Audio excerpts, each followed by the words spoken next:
Ladies and gentlemen, welcome to the Whiskey Wednesday Show with your hosts Ken Tizzard and Music for Goats. Brought to you in full color and stereo sound with amplification provided by Trainer. Broadcasting into the world from Storyhouse Studios in Campbellford, Ontario, you'll hear the best in old country, folk, Americana, punk rock, and 80s music delivered into your homes every week for free. And don't forget your regular dose of new and original songs from Music for Goats. Never be alone on a Wednesday night again, 8 p.m. Eastern and 9:30 for those of you in Newfoundland.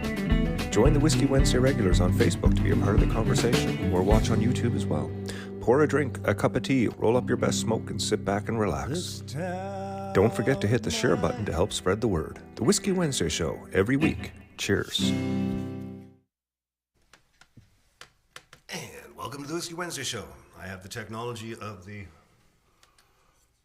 drumstick again this week, which I'm quite happy to be sharing with my stage here at the Whiskey Wednesday Show on such and such a day. I'm getting the cavernous voice signal from Allison.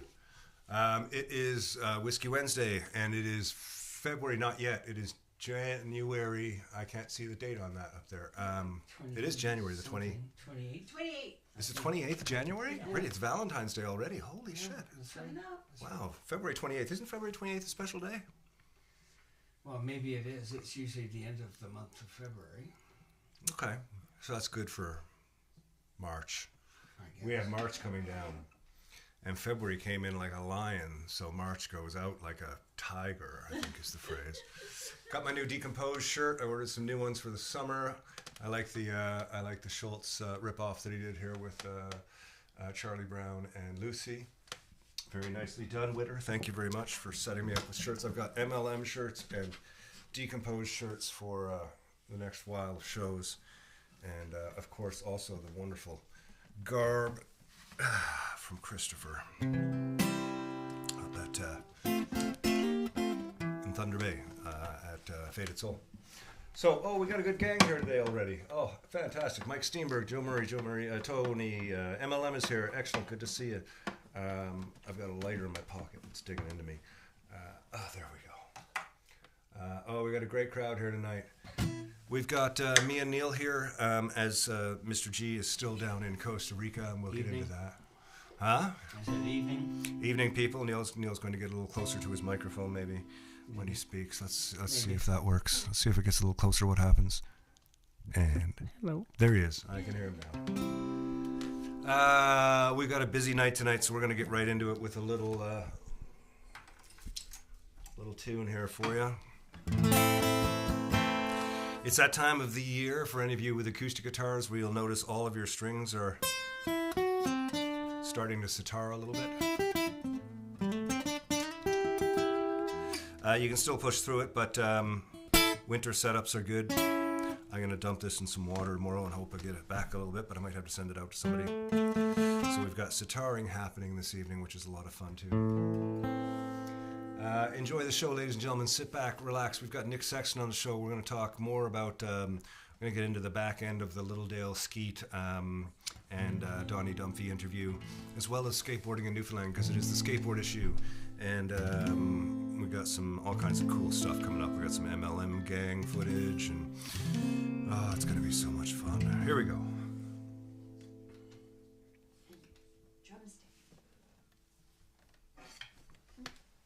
Drumstick. There we go.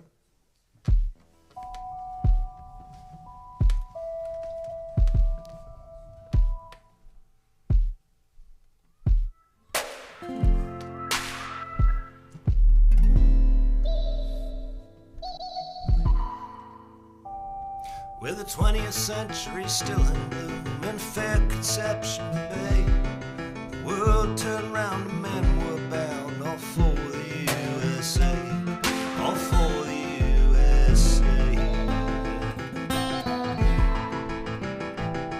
Onto the streets of a New York town they poured like morning tides to raise the concrete and steel up to New York sky, up to New York sky.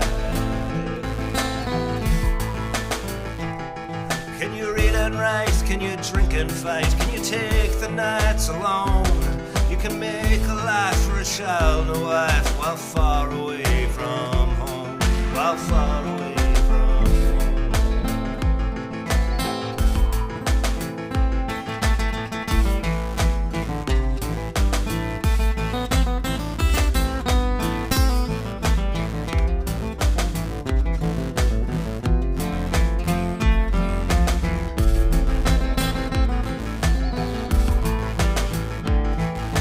tip your hat to a Chelsea girl. She'll free you from the cold. She'll lend a tender loving ear to every story told, to every story told. Have you got the hands? Have you got the heart? Have you got the cold steel nerve? You can rant and roar on a New York floor. You'll get what you deserve. You'll get what you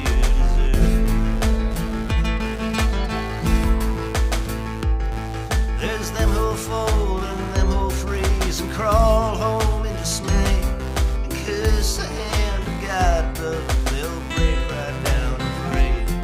They'll break right down and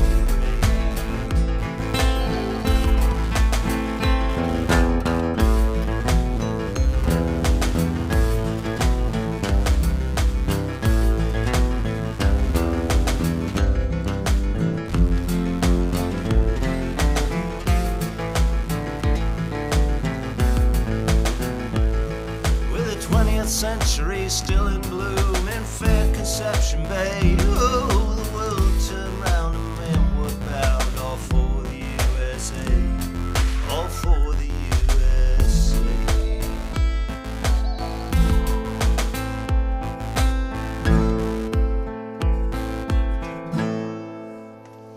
There you go, a little For the USA. New arrangement for you there, Neil.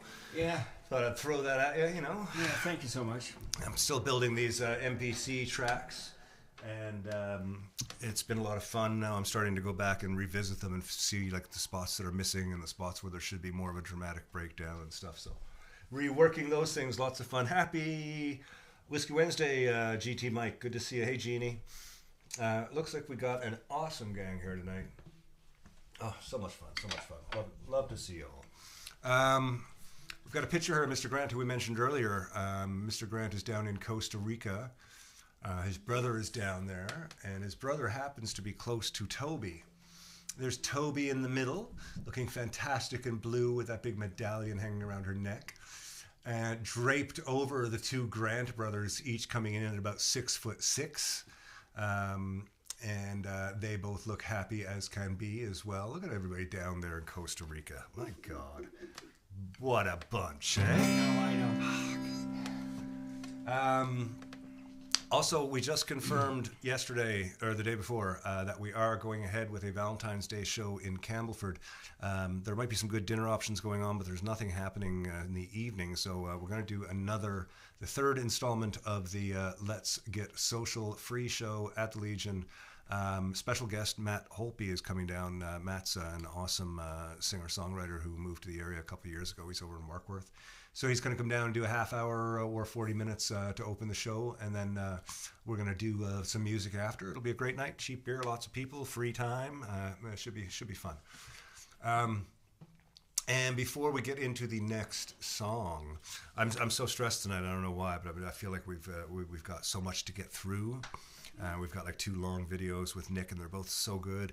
And I'm feeling like I need to rush through all my stuff, but I'm just going to take a breath. We go into overtime. In through the nose, out through the mouth, or in through the mouth, out through the nose. I'm not sure.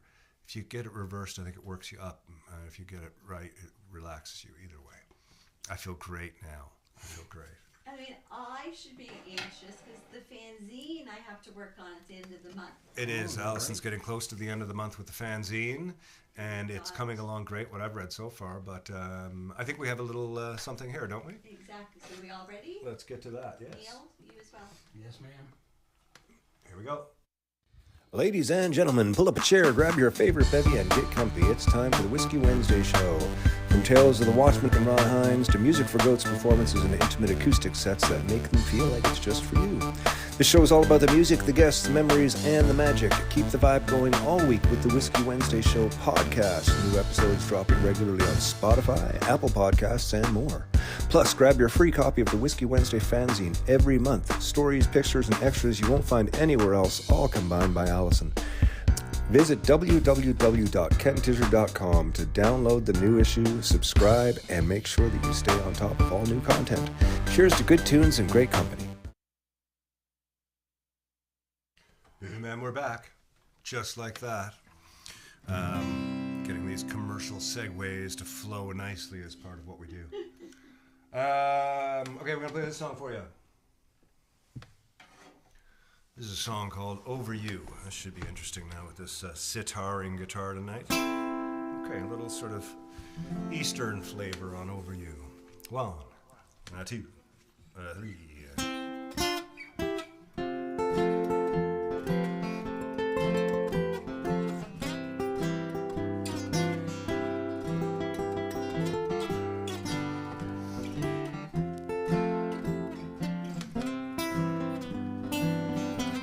You broke my heart.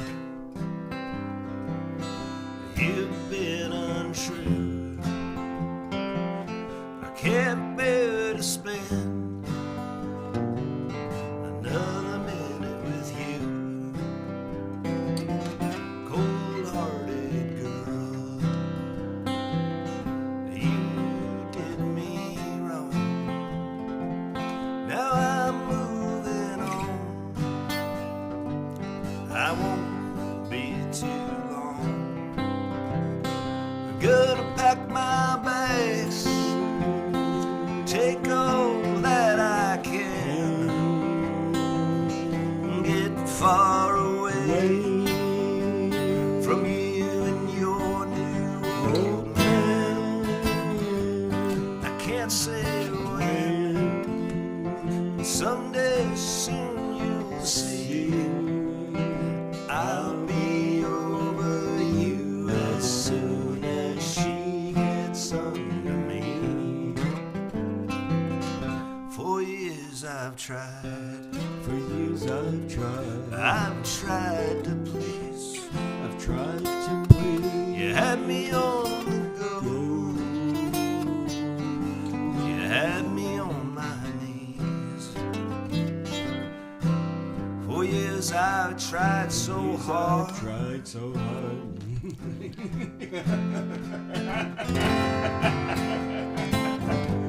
That's what happens when you change the words. Neil tries to improvise along. I thought you did pretty good. Moving on, taking all that I can, and I'm leaving you behind. I can't be, I'm happy.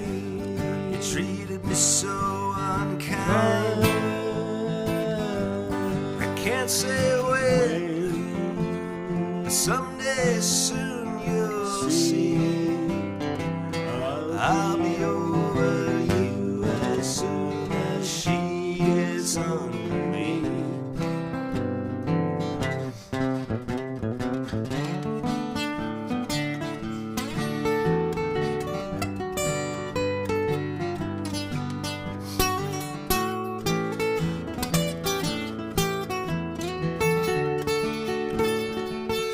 All the friends that I had, the things that I loved to do, you crushed all my dreams. Now I'm leaving you. I can't say when, but someday soon you'll see. I'll be over you as soon as she gets under me. I'll be over you as soon as she gets under me. I'll be over you as soon as she gets under me. There you go, there you go. That guitar's ringing nicely. Just want to see it buzzing out. That's what you get when you buy a cheap guitar. You see the I know, exactly. Yeah, well, that one will go down in the history books. I was going to, another commentary on the rudeness of this song and the sexualization of this song and all that stuff. Yeah, whatever. You can intersperse any of the pronouns you want in that song, and it still works. It's about thinking that you need to find somebody else to get over somebody, which is a common misconception in the world. That's the way that one goes, but I'm not saying anything about whatever. People take it wrong. I can't explain it. I think the original intent was you just wanted to write a song that was all cliches. Yeah, it was all cliches, and that was the biggest cliche of them all. There we go. But unfortunately, everybody's like, "Oh, it's such a sexist song. It's going to be overused as soon as you get under me." And I'm not talking about the power dynamic and all that stuff. It can be over, under, in between, using numbers to mix up, however the hell you want to be. I don't care, but it's the same sentiment. It's a lot of fun to play. Yeah, it can be when I remember what I'm supposed to play and what I'm supposed to sing. Yeah, that is always helpful. We are going to get into part one of the Nick Sexton interview here right now. I think we're still on. I think this is where we get into sort of the depth between Skeet and Littledale and stuff. But here we go right now with some more Nick Sexton on the 3 and the 2 and the 1. And now what you've really been waiting for, the new music video from my homeboy, Mr. Donnie Dumphy.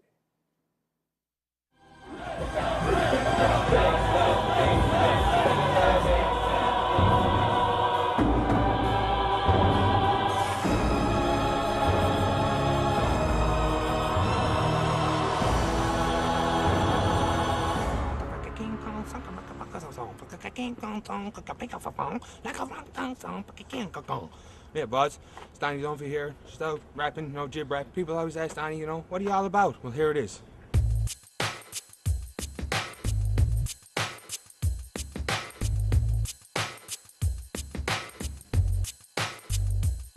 Made my first $50 rolling smokes for mother. First thing I bought was a case of beer and a rubber. I was born in the cab and the boys were too. Looking at each other, sure our doors at you. There's nothing like sitting with a bottle of Screech, a purity cracker and a bucket of salt beef.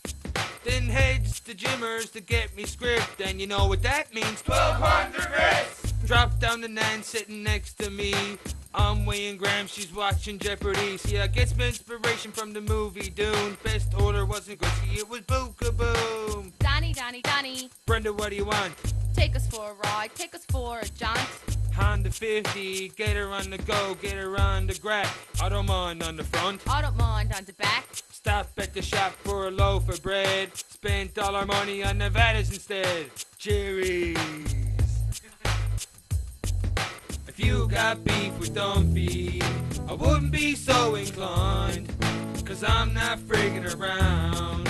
And I'm just having a time. Having a time, having a time. That's what I said, I'm just having a time. Breakfast, having a time. Wheelies, having a time. Headlocks, having a time. Drunk tank, not so much a time. If you got beef with Dumphy, end up with 2 black eyes. Your mother had it coming, and I'm still having a time. Hash, Spotter only smokes the hash by Gold Stein. Yeah, hash only gets you so fucking high unless you got a 4-wheel drive. I'll say this once and I'll say it clearly. Dumphy's on the cup next to Danny Cleary. I'm Clyde, Brenda's Bonnie. You may drink like a fish, but a fish drinks like Donnie. Was gonna ask Brenda to marry me, but then wrestling came on. It was WWE. Come on, get down with the dumb persona. A case of beer, pack of darts, and the rest in Bologna. So pour yourself a brew, cause I'm about to get surly. This one's for the boys out in Fort McMurray. You got beef with Dumphy, I wouldn't be so inclined. Cause I'm not friggin' around. And I'm just having a time. Having a time, having a time. That's what I said, I'm just having a time. George Street, having a time. Brenda, having a time. Bingo, having a time. House arrest, still having a time. So look, that's my story. What are you at? Like Danny Williams, I'm putting Newfoundland on the map. And Labrador.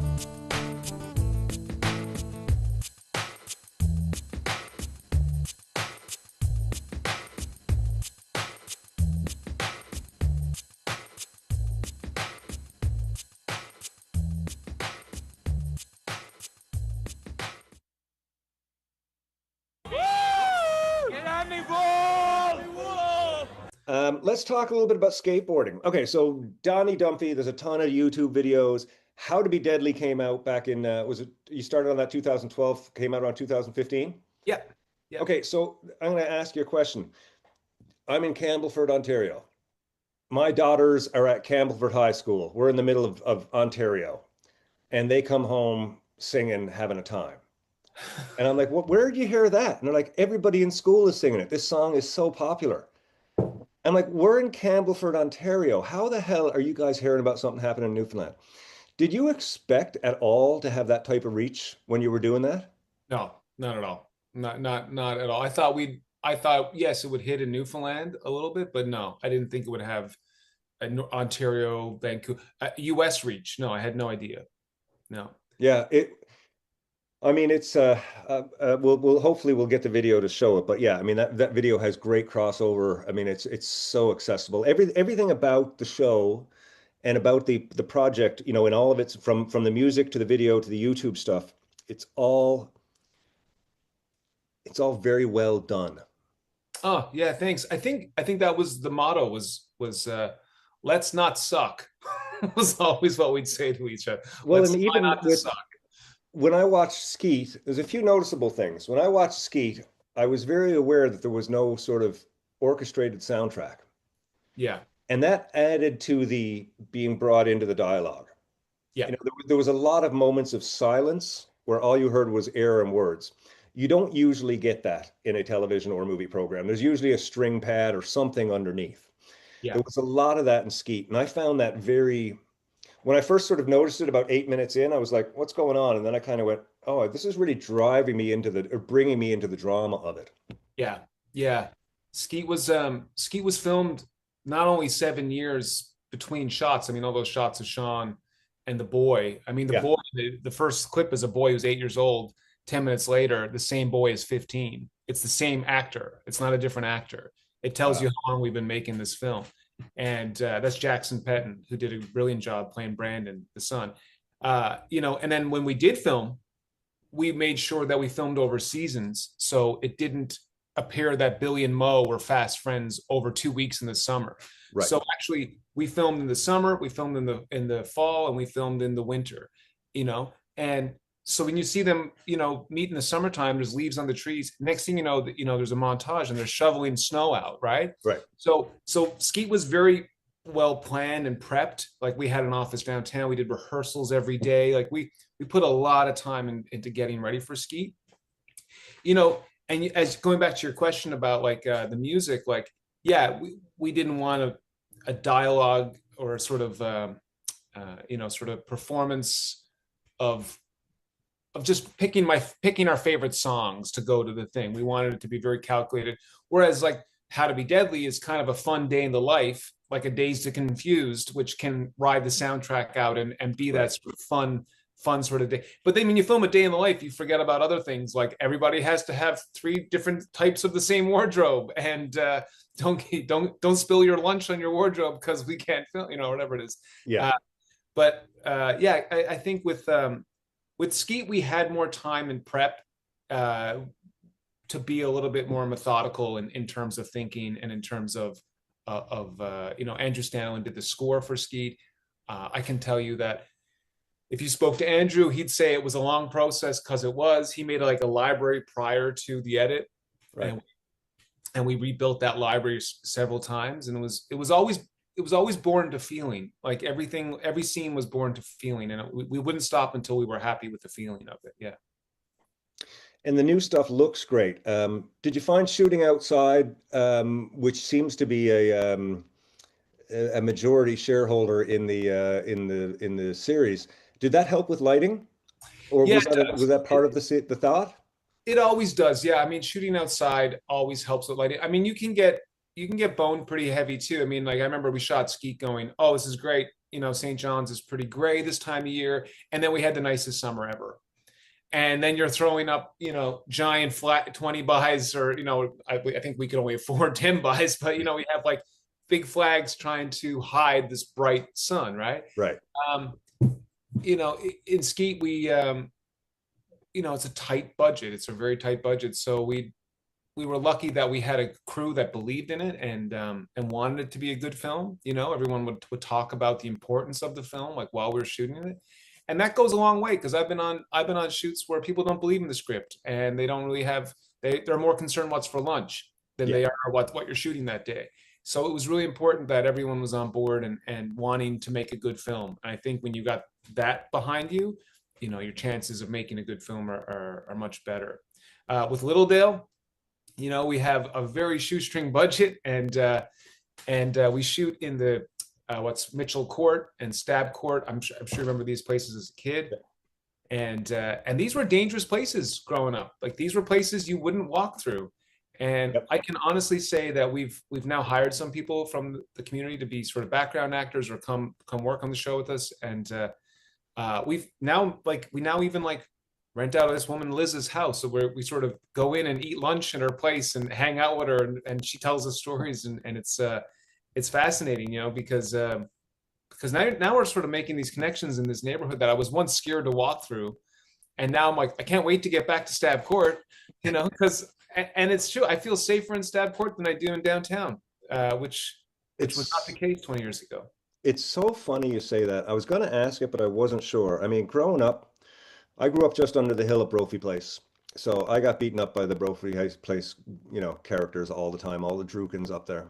Yeah. And then, you know, I'd have to go down past Shocker Place to get to the Y every now and again. And, you know, you'd get beaten up all the time by the Yetmans down in Shocker Place. Would you get chased in your skateboard too? Oh God, yes. Yeah, all the time. Yeah, me too. And you know, you head out to Mundy Pond. You know, I'd go out to see my grandmother, and I'd have to go past the Mundy Ponders, and it was all these places where, as a kid, I mean, and I was a tall, skinny kid. I was the one who got picked on all the time, so I got beaten up daily.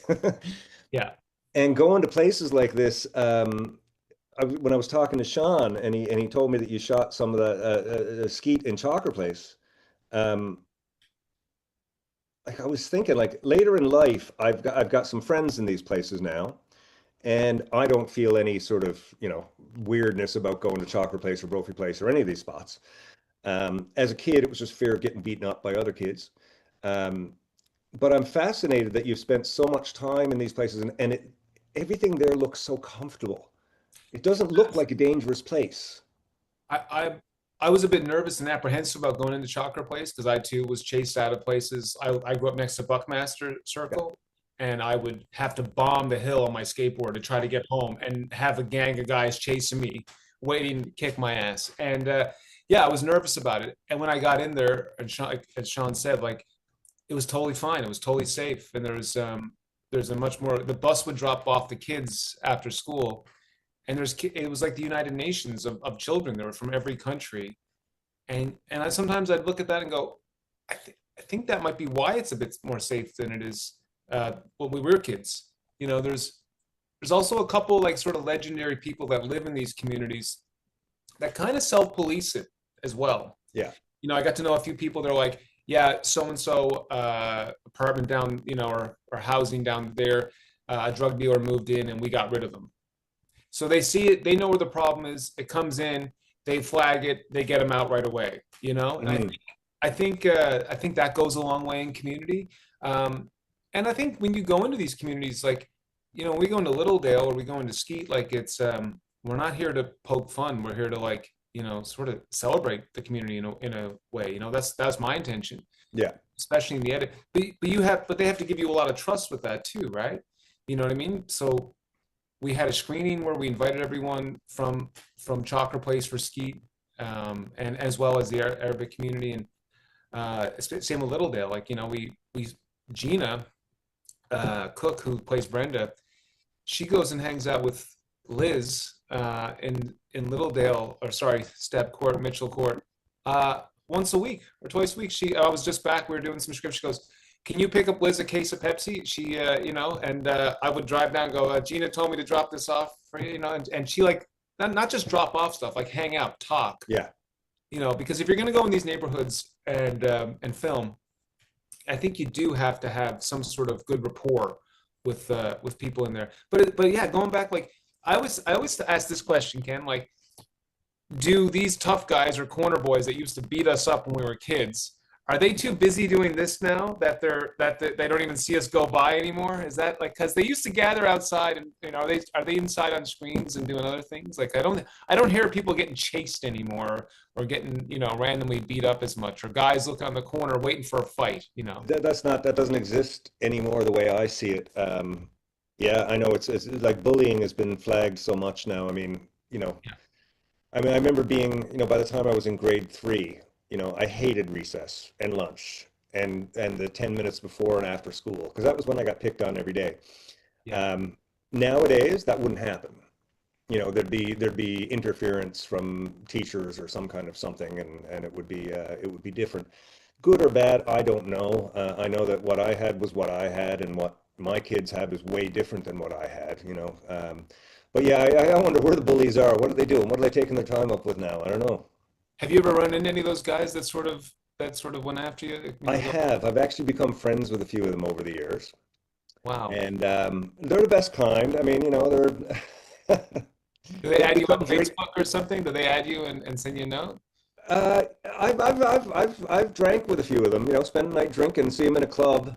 No. And I've got one bully who started bullying me in grade 5 and continued right up until grade 8 when I finally punched him. He started coming to my shows, and he shows up, and I mean, I get off stage, and he's up hugging me, and oh my God, Ken, we've been friends in school, and blah blah blah. And I'm like, you fucking asshole, you made my life horrible. Oh no, yeah, and then in some strange way, I don't know his circumstances, the bully, but he might have grown up in a home or some sort of background where that was just everyday activity with his parents or his siblings. You got in a fight, you forgot about it, and it was over. Yeah. And some kids like that feel heard might not let go of that. Yeah. In all honesty, most of the bullies that I had growing up, I have encountered since, right, including my dad. Like before my dad died, I had to sit down with him and say, hey, do you have any fucking regrets for all the drinking and the shit that you put us through when we were kids? I've approached everybody, including most of my bullies from younger, and a lot of them are just normal guys. They grew up in a terrible time. They were being picked on or abused in their own way, and they were just looking for a way to take it out. And school was the place to do it. And they, I mean, it's just what it was. That's a little bit about how Billy Skinner came to be. What makes these types? Yeah. These skeet bully types or the violent types. Yeah. It's an interesting look. You've done a really good job, an amazing job of capturing this part of the Newfoundland culture, from a humorous point of view and from a serious point of view. It's an amazing thing for a producer, director, writer to do. I think that's incredibly complex work modes to go through, and congratulations on that. Thanks, man.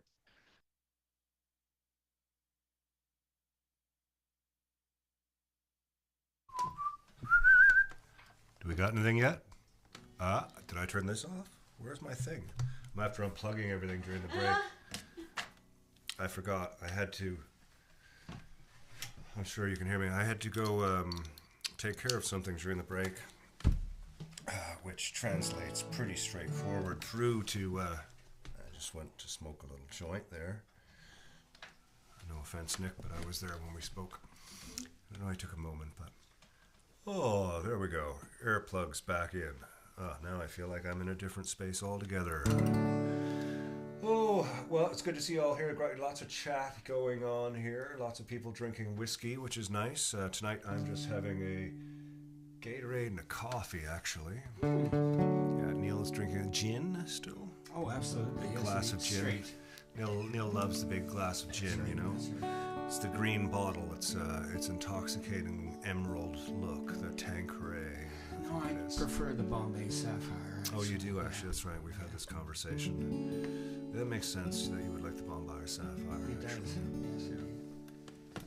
Nowadays, of course, it should be called the Mumbai Sapphire, but is that the correct pronunciation for Bombay? Yes. Oh, really? Mumbai. Yeah. Well, I didn't know that. It's kind of like Peking is no longer Peking; it's now Beijing. See, I don't know any of these things. I guess if I went to these places, maybe I'd know, but there you go. I don't know. Here's a song about drugs. Whew. Interesting topic. I know. It's me, Dave. Open up, man. I got the stuff. Not Gatorade flavored coffee. Who is it? It's me, Dave, man. Open up. I got the stuff. Who? It's Dave, man. Open up. I think the cops saw me come in here.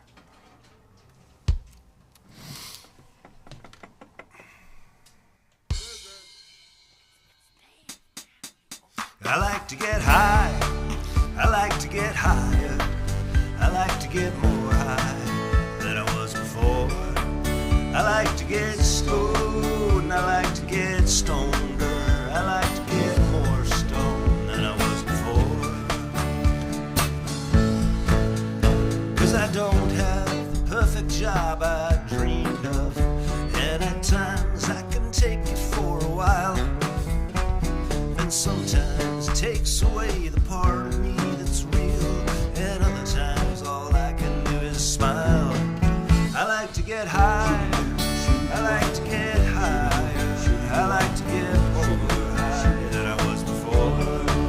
I like to get stoned, I like to get stoned, I like to get more stoned than I was before. 'Cause I don't have a moment of pain-free living, and at times I can take it for a while. Then sometimes I take small things for granted, and other times all I can do is cry. I like to get high, I like to get higher, I like to get more high than I was before. I like to get stoned, I like to get stoned, I like to get more stoned than I was before.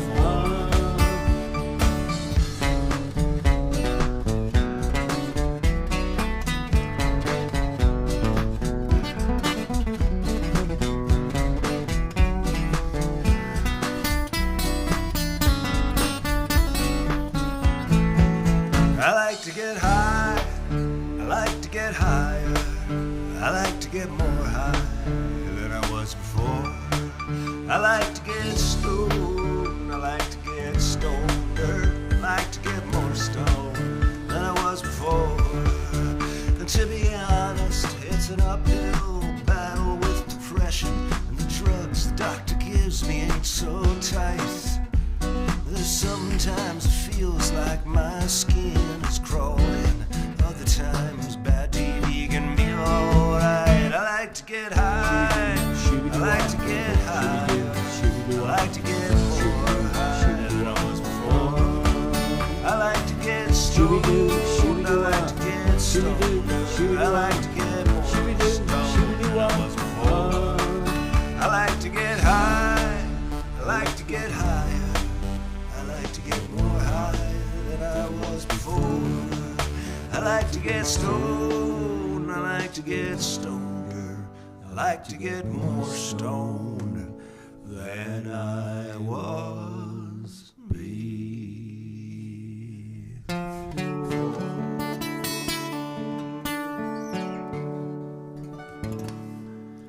There you go, a little pain-free living for you all tonight. Oh, that one feels right. I've been playing with different speeds and different grooves on that one, and this one here I kind of cut together this week, and I really like the feel of it. It's still got the energy of the original, but it's not as country. It sort of blends nicely. Finding a nice landing spot for some of these songs, because I'm looking forward to doing more live shows and playing them out in front of people. Stanley, could you get more comfortable? I know who's I'm gonna. trying to. Let me see if I can get him in Here, the let me. shot. Do you want me to just go to my camera? I can. Oh, there you go. Yeah, you can get him. There he is. Oh my God! Look at him. Good Lord, Stanley. Have you no shame? No. Oh, good Lord. Allison's got a little message there for you on the count of 3. Are we ready? 3, 2, 1. Hey folks, thanks for tuning in to the Whiskey Wednesday show. Every Wednesday we will be here, rain or shine, richer or poorer. Tip jar is in the link above. Never expected but always appreciated. Never confuse the size of your paycheck with the size of your talent. I've got all the money I'll ever need if I die by midnight. Always appreciated, never expected. Please feel free to drop us a line regarding anything, including a link to your money. Cheers.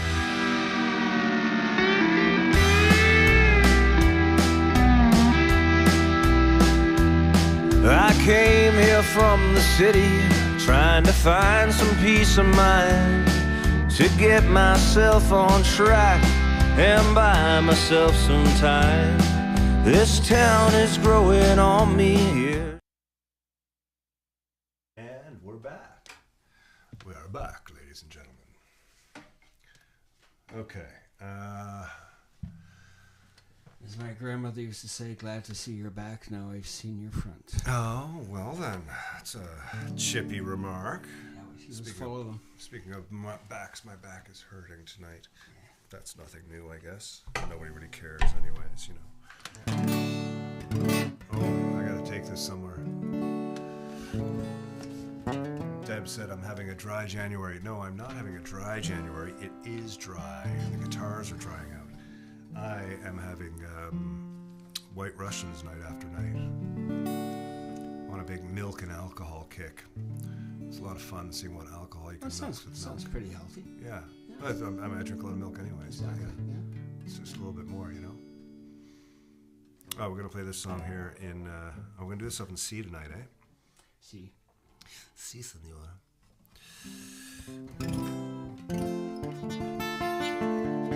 If you so wish. There we go.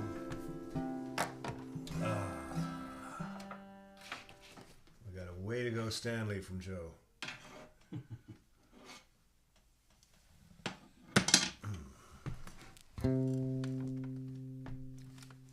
Here's an old NQR buckle tune, and it is. I just laid this on the floor.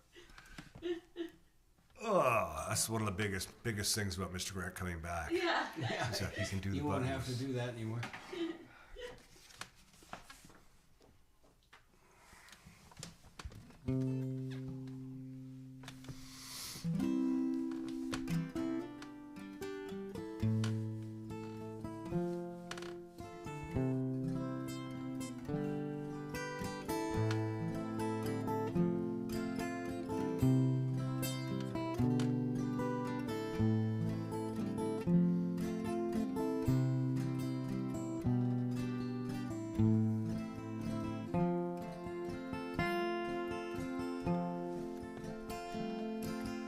Darkness has fallen on the city tonight. There ain't no good news, it's all goodbyes. And the trees are all swaying from the wild wind outside. Something's disappeared, and I don't know why.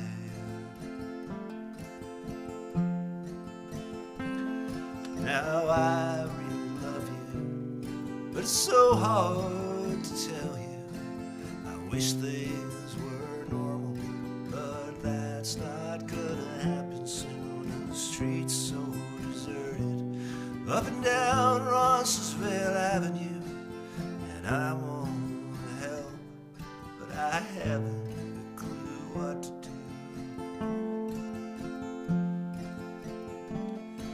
And there'll be a time when the roses bloom again, on misty summer mornings when we're walking home to bed. You can ask me forever for anything, my friend. Now lay down your head to the rain on the rooftops. Wrap yourself around the good things you got. Leave a light on outside for the ones gone but not forgotten. Sing like an angel for as long as you want. And there'll be a time when the roses bloom again, on misty summer mornings when we're walking home to bed. And you can ask me forever for anything, my friend. You can ask me forever for anything, my friend.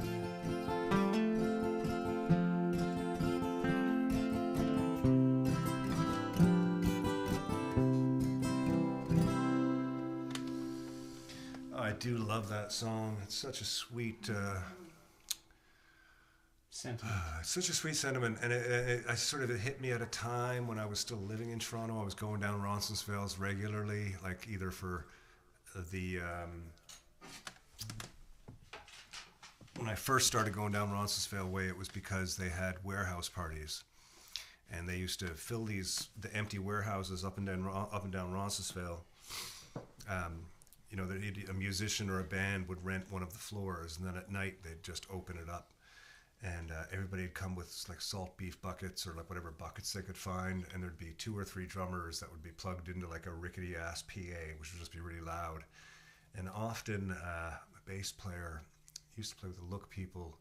He'd play his double bass with a bow, so we'd get these big sort of drony nights going, and everybody in the room had buckets, and they were just banging along with it. And it was just like 4 o'clock in the morning, and I was just like, this is crazy. Well, that was my first experience with Roncesvalles, but then later in life, I discovered the Butler's Pantry. Gone. It's forever gone. You'll never see it again. There it is right there. How did that happen?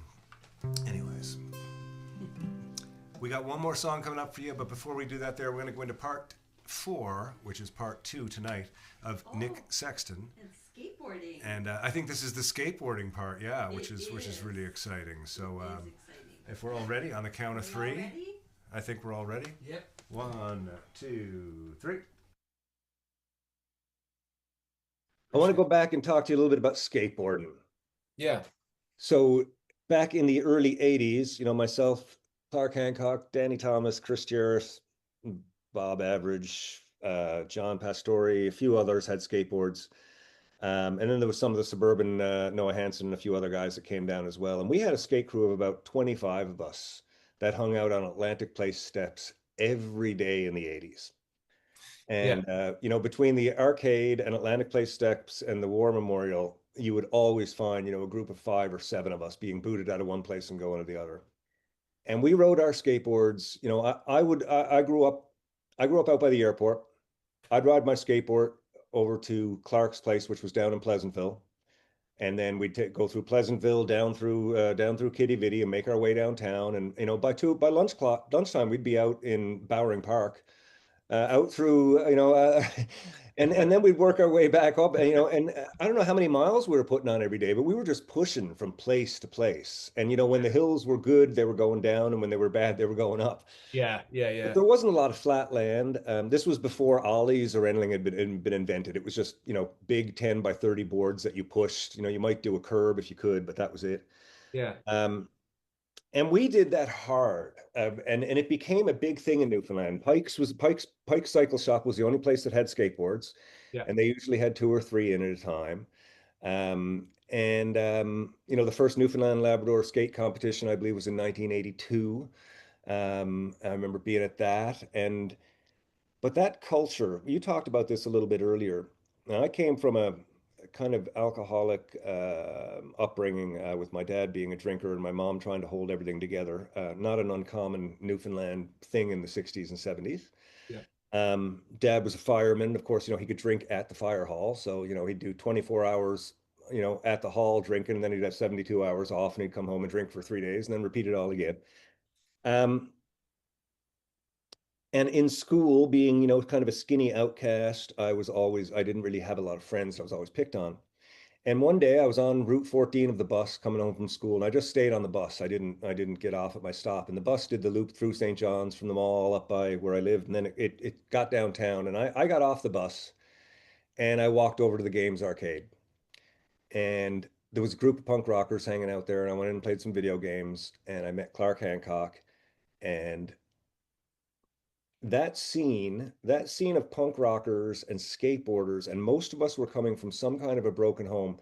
For the first time in my life, I felt like I found my people.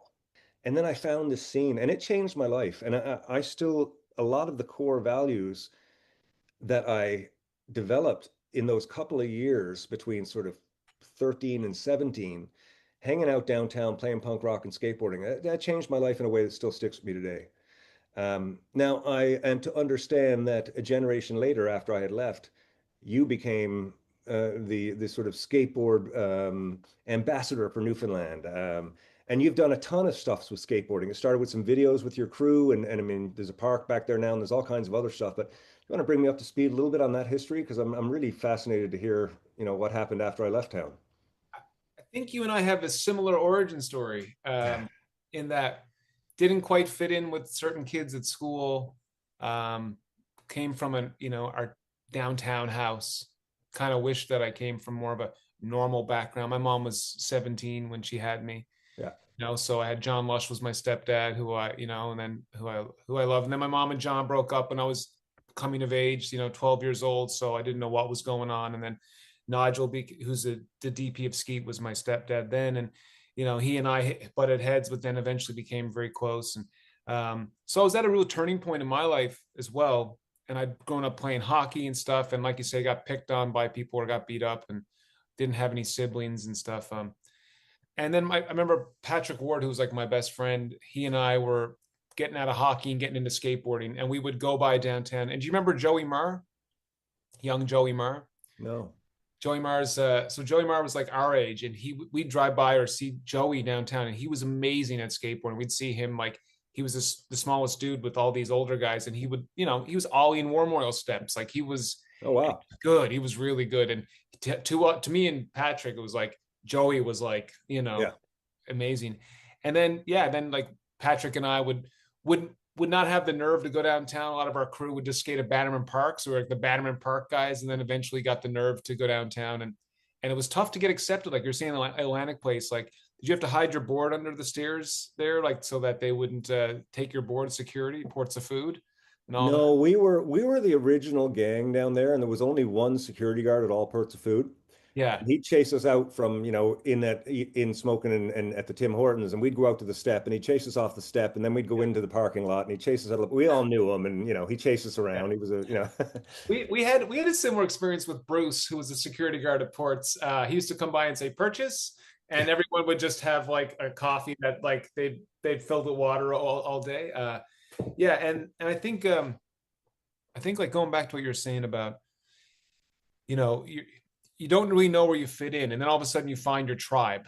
Yeah. You find this community, and you start talking to people, and you realize that a lot of the people come from broken homes or, divorced parents, nothing classist either. Like there wasn't like it didn't matter. Class didn't really matter downtown. It felt like, we weren't interested in that. Like, and one thing about skateboarding, as you and I still to this day skateboard, is that whatever life's problems you have going on, they sort of take the back of your mind when you're skateboarding. Like all you're focused on is this 50-50 grind right now. I just got to get this 50-50 grind. And then all of a sudden skateboarding becomes top of mind, and you can relax a little bit and be free of stress and whatnot, but there's also this strange camaraderie with friends when you go with a friend skateboarding, that like you're pumping each other up. You're you know what I mean? And when you do that with 50 kids at Harborside Park, and all this energy is flowing, and everyone's like pumping each other up, and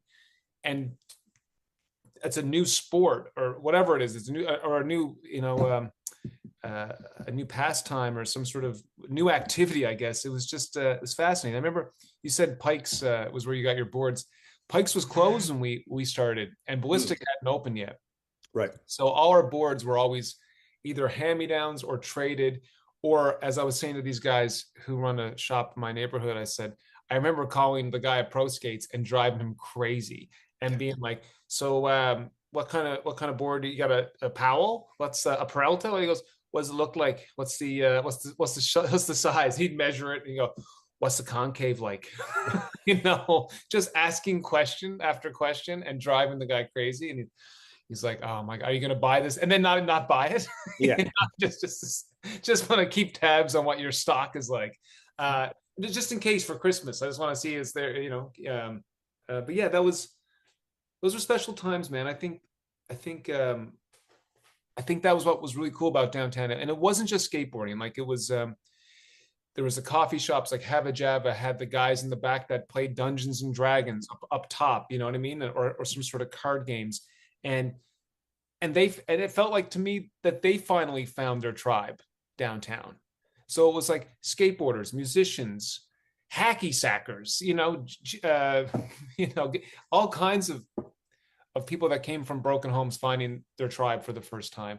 And I think that's what was so magical about downtown St. John's. And don't get me wrong, like I'm people seem to think that I'm anti-tourism. I'm not. Like look, I love those ads. I love that people are finally experiencing Newfoundland like we have, but there is something I do miss about driving downtown and seeing a bunch of kids just hanging out and whatever they're doing, skateboarding, playing music, hacky sacking, playing Dungeons and Dragons, whatever it is, just hanging out, I think a lot of that's everywhere.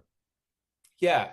There was a discovery, and it was, and like I said, years later, Joey became Patrick and I's best friend. And that to us, it was like we started hanging out with our hero. Mm-hmm. And I still skateboard with Joey to this day. He lives down the road from me, and he and I, great. every couple weekends we go skateboarding. Now I will say, I'm sure you can relate to this. Is I used to go through a couple boards a year. I've had the same board now for more than a year, so I noticed and the same sneakers aren't fully worn, so it's getting less and less. But I got to get back out there more. Yeah. How do you find it going to skate parks and stuff? Like, do you have someone you can call to go with, or do you go by yourself, or do you have? So I got back into it last year after I stopped. I was in Australia. We were on a big tour. We had a single in Canada. The States was starting to pick up. We had Australia and Europe was starting to pick up. So it was probably the most active the band had ever been. And there was a lot on the line. There was a big crew touring with us. It was a big, we were dealing with record companies in Europe, Australia, Canada, the States, management teams. It was a lot. And we were starting the Australia tour, and I went down to the beach one day with my skateboard because I always kept a skateboard with me. And I was just going down a little sort of paved incline, and I hit a stone. Not even thinking, just looking at the beach, hit a stone, did a big wipeout, and kind of just burned out the entire of my arm, right? Yeah. And I got up and I went home and I got in the bath and I was sort of soaking, getting all the scab off and stuff. And it hit me like, had I broken my hand, the tour would be off. 4 guys, 4 crew. I don't know how many other staff are working on this tour currently and how much money is behind it. And suddenly I got the fear. It was like, I got to be careful on the skateboard. And the next day I went out and I could hardly even push. I was so afraid. Yeah. So I stopped for that tour, which led to actually 20 years of not skating. Wow. I got into it last year. My wife's been sick for the last few years. So I'm finding I'm home more and I'm kind of just sitting on the couch a lot, and I wanted to get exercising. I've never been much for team sports. My schedule doesn't really allow me to do anything scheduled. So I thought, well, I'll get a skateboard and just push it around. And I did, and I could not believe that I'd ever stepped off of it. I was like, how did I give this up? So and that was in December, so I had a long winter ahead of me. So I thought, I'm going to buy a little freestyle board because I can just do some stuff on the carpet inside, just kind of get my legs moving. Yeah. And I spent all winter doing it, and I fell in love with it.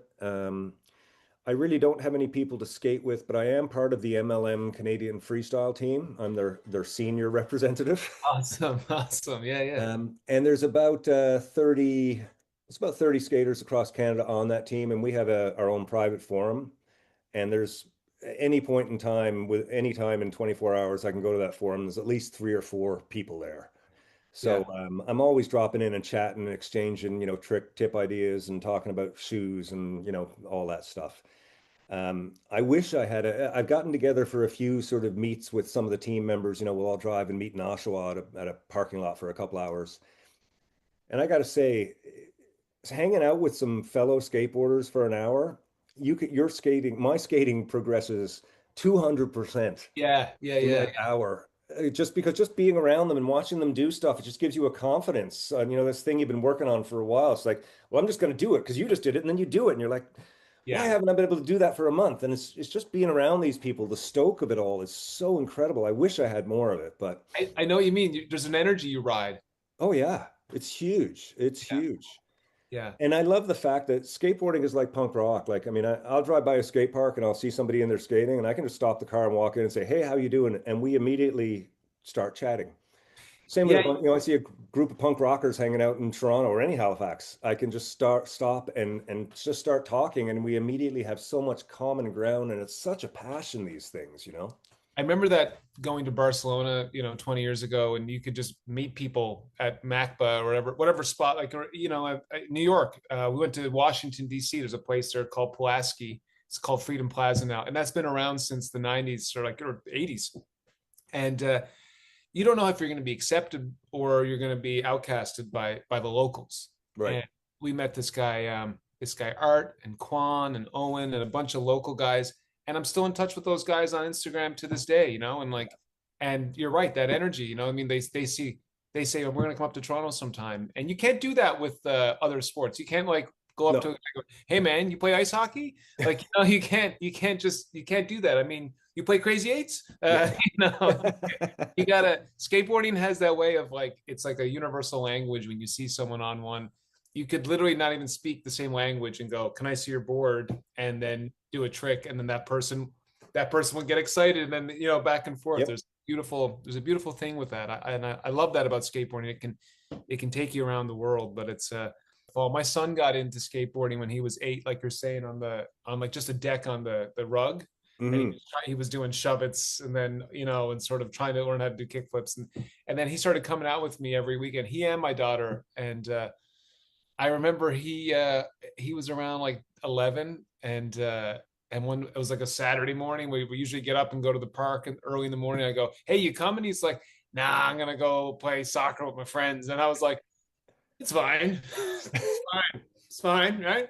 I'm just gonna go, I'm gonna go get Joey. And then I'm like, oh my God, I'm heartbroken. My son doesn't want anything to do with skateboarding anymore. And then recently, it's been 2 years later, and he came over and he was he downloaded the new skate video game. Oh yeah.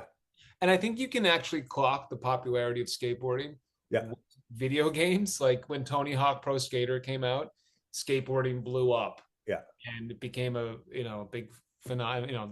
All the shows came out, Ryan Sheckler, all those BAM, all those things became huge.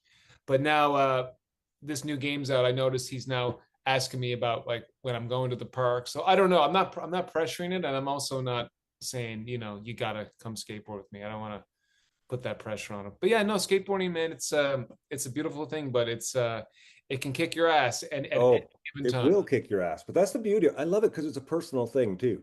Yeah. I can go to the skate park and there's a bunch of kids there, and if I've got one of my cruisers with me or something, I might just push around for a half an hour. Just do, a pivot will be the most of anything I'll do. Yeah. Other times I'll go in and focus on tricks for an hour. But it's such a personal journey, it really is. And that's one of the things I love about it, and when you do have friends to share with, it's very cool. It's very cool. It is. Well, I think born out of this is you and I go out to Belleville. My mother-in-law's out there, and I have family Picton as well. Okay. Actually, I think one time I was in Wapoose at the dockyard, and I said I was from Newfoundland, and the people asked me if I knew you. And they were really lovely people. So I feel like all these signs are that we're inevitably meant to meet up at a skate park somewhere. So, well, if you're coming out Belleville way, that's where I am. I'm 40 minutes from Belleville. So let's make it happen then. Next time you're out that way, let's hook it up for sure. Well, ladies and gentlemen, we have had such a good time here with Nick. Thank you for taking the time to chat with us. More than that, thank you for dedicating so much of your life to inspiring the rest of the world to Newfoundland culture through skateboarding and videos and comedy and directorial efforts. You're doing amazing stuff.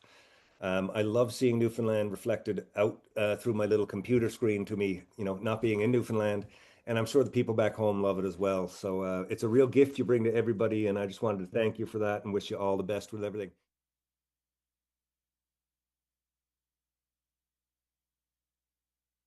Reaching with the drumstick, I've made the button push. Nick, thank you so much for coming on the show, man. What a great chat. What a great sort of hang. Really cool to get to know you. And of course, the Wapoose connection. That's Joe Murray and Heather Nelson. Yeah, Joe and Heather, who are on the message board. Belleville has a nice park. Okay, well let's do Belleville. You can join us, Justin, when we set it up. Come out to Belleville Park.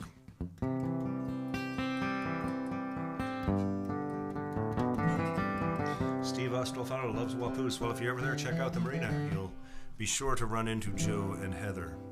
Oh, and talking about skateboards, you all know that I've been skating the new of course, I'm extremely lucky to be on the MLM team, and I think we have a picture of the MLM decks. Is that handy? We do. Alison's going to get to that. And I do love these decks, but when I first started, the first deck that I got, sure, yeah. So these are the Gary and Dan's deck. Well, Dan's and Gary's, and then mine, the goat deck is on the end. That's the 3 MLM decks from the last little while. I'm really proud to be a part of that. That's a single kick with 0 concave on mine, which I love to skate. But when I'm skating a more sort of traditional, a more advanced one, I first got into the Witter one, the Witter's Ghost. That was the first one. No, not Witter's Ghost. The Witter Cycle of the Plague, maybe. Anyways, beautiful deck, and it got me into the new modern shapes. And then last year he came out with the Medusa, which has a graphic on it that you can't really see because it's all black, but it's a really cool Medusa image on the black. This deck is great, and I still haven't even barely broken it in. But then he just released his new deck, which has some slight modifications from that one. So I had to order this. I quite like it. It's got this little green vibe on it with the kitty cats running around and the some kind of a ghosty demon looking thing at the bottom. I don't know. Witter does these great boards, but he made a few just little tiny tweaks to the nose, and also these wheel wells. I think it's like 1/8 of an inch off either side. Just a couple little tweaks. But Witter is one of my favorite skaters. I love his footwork, and coming from a world of old school boards, for some reason the Witter stuff from Decomposed really works with me, and I just love that he's got such a thing for animals too. He's always doing animal donations and animal shelters. But that being said, the Goat deck is an MLM deck, and that is my favorite single kick deck out there. I think it's a beautiful single kick if you're looking for one. And we just saw, Debbie's having a shoveling contest in Belleville. If anybody wants to go check on that. Sure. Al, I see what you're getting at. Yeah? Al Grant is on. Is he? I hadn't seen him yet. Mr. Grant says, great show. Just like being at home, but without the pain. Oh, yeah, well. There we go.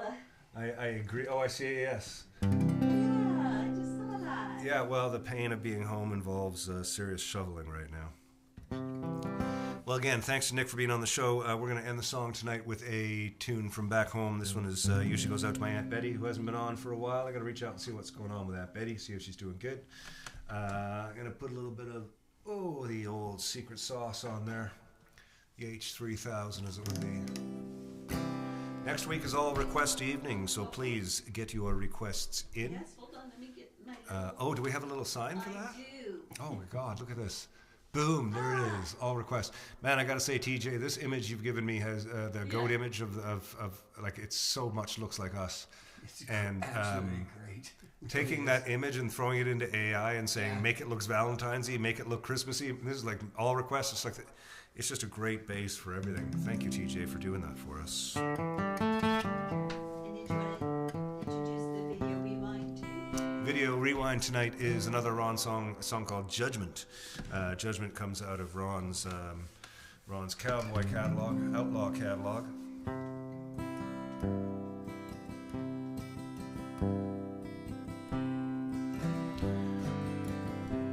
This is Ron's gambling catalog.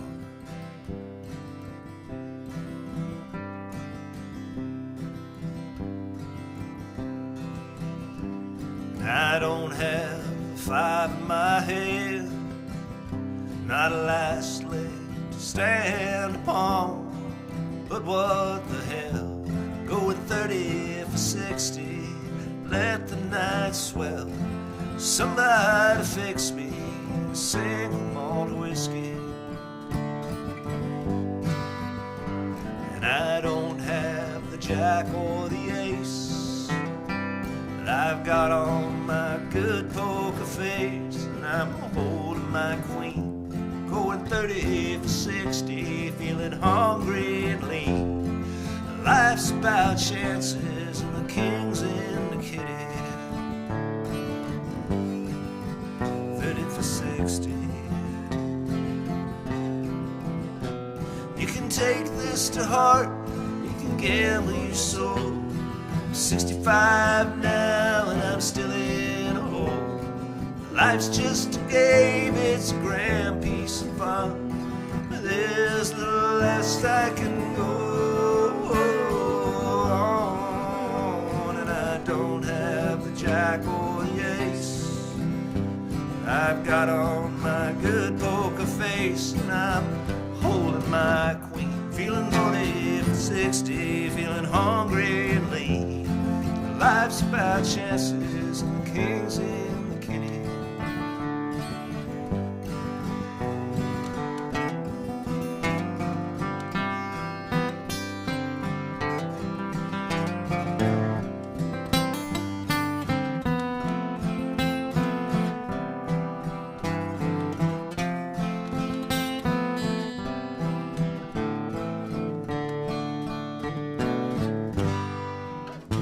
And I don't have the five in my head, but I recall my old man used to say, what the hell, go with 30 for 60, let the night swell. Somebody fix me a single malt whiskey. 30 for 60, 30 for 60. 30 for 60, 30 for 60.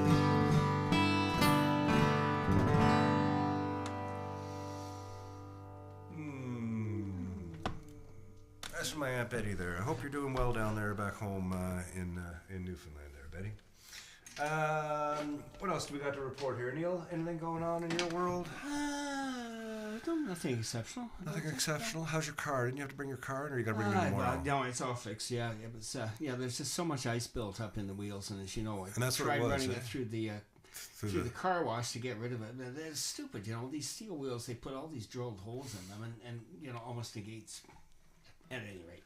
Yeah. Never mind. Took them into the garage, yanked the wheels off, got rid of all the crap, put them back on, and it's fine now. Oh, okay, good. But nevertheless, it's Well, I'm glad it's fine. I'm glad it's fine. Yeah. Again, special thanks to Nick Sexton and all the actors and actresses and people that work with Nick, because I know that these shows and these projects take years and years and years to build. And it's not like everybody's got a budget right off the top, you know. It takes a lot of goodwill and sweat equity to even get these things off the ground, let alone to take them to a national and international market the way that Nick has with this stuff. It's truly incredible. All the best to Nick and his team. I'm looking forward to going to Newfoundland in March. That's going to be fun. We'll see a bunch of people there. Hopefully the weather's nice. I wouldn't mind getting out and skating in a few spots, but I don't even know if it's legal back home anymore. I used to skate at the War Memorial. I think that's probably illegal, but maybe I can get 10 minutes there before somebody catches me. Anyways, thank you for tuning in again to the Whiskey Wednesday show. This is the February 28th, 2026. No, it's not. January 28th. Good Lord. So close. 2026, whatever it is, you know. Anyways, thanks for tuning in. We will see you all again soon. It's been a lovely night hanging out. I hope everybody's doing well. Thanks for being social online there, for those of you who've been social, and for those of you who are watching from the background, thanks for being a part of it. As always, this will be cut up and put into segments to watch throughout the week.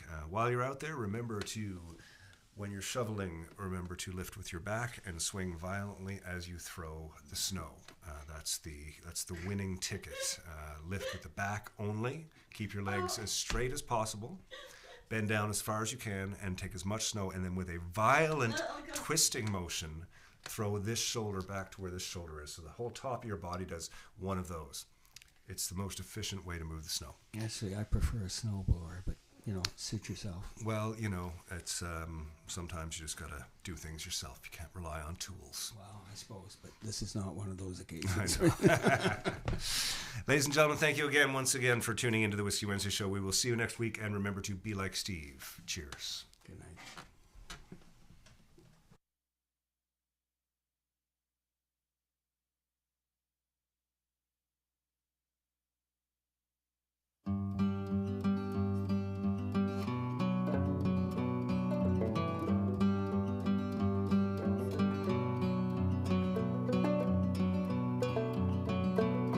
got a whole world of judgment on me now.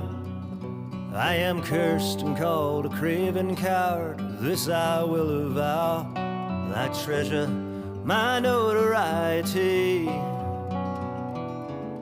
I'm the man no man wants to see.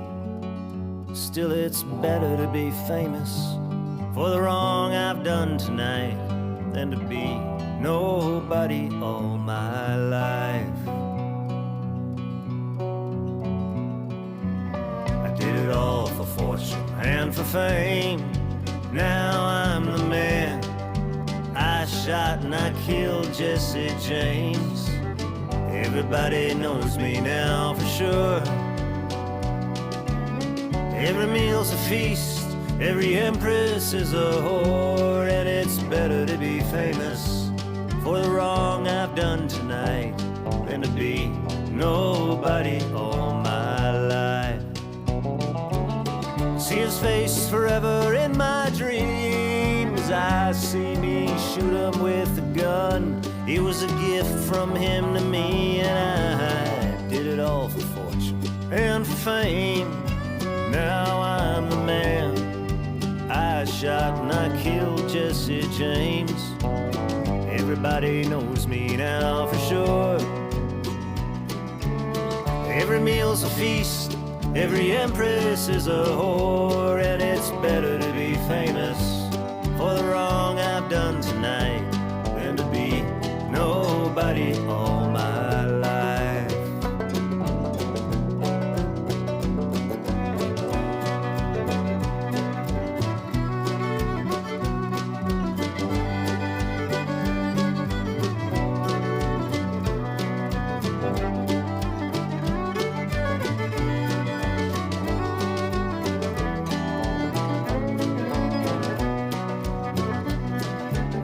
See his face forever in my dreams. I see me shoot him with a gun. It was a gift from him to me, and I got a whole world of judgment on me now. Oh, I am cursed, called a craven coward. This I will avow. Well, I treasure my notoriety. I'm the man no man wants to see. Still it's better to be famous for the wrong I've done tonight than to be nobody all my life. Than to be nobody all my life. I did it so I wouldn't be nobody all my life.